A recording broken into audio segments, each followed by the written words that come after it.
Hi, in today's video we're going to be talking about carbocation stability and really trends in carbocation stability. These are the important features.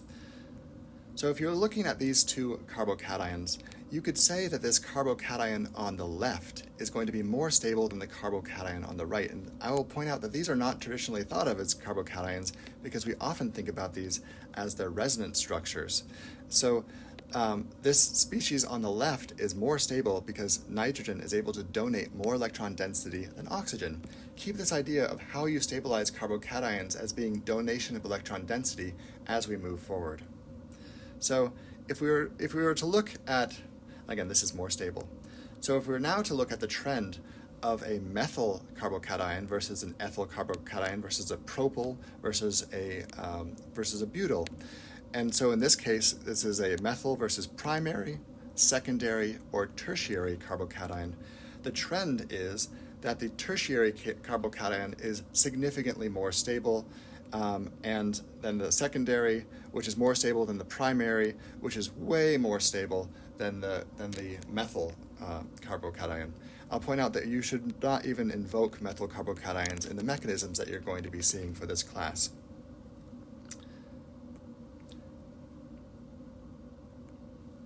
So let's see why this trend exists, and we're going to go to the extremes to look at this trend. So if you look at the methyl carbocation versus an alkyl carbocation where you have at least one other carbon adjacent to it.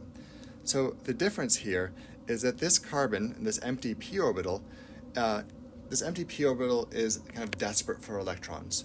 And you don't see any lone pairs of electrons like you did in the nitrogen or oxygen case, but these carbon-hydrogen bonds do indeed have electron density in them. And these carbon-hydrogen sigma bonds are able to donate or partially share some of their electron density. This is also true of if there's a carbon-carbon bond or a carbon-silicon or other bonds as well. We call this sharing hyperconjugation.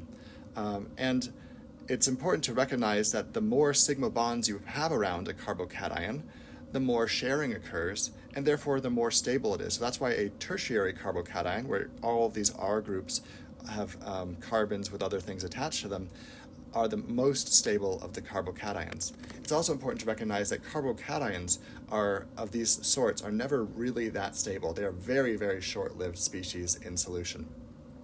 So let's look at that juxtaposed against the methyl carbocation.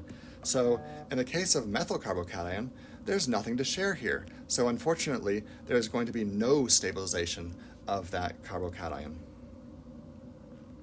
I'll also point out that some evidence for this is that this carbon-carbon bond between the carbocation and the carbons adjacent to it are shortened. So there's a little bit of double bond character in these carbon-carbon bonds.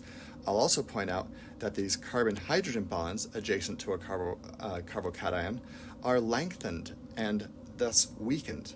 And so this is all evidence to support this idea of hyperconjugation as the reason for carbocation stability. And we're going to talk in another few videos later about what can happen if you share a little bit too much. That's a teaser for a future video on rearrangements. Okay, well, thank you for your time, and I look forward to your questions in class. Thanks. Bye.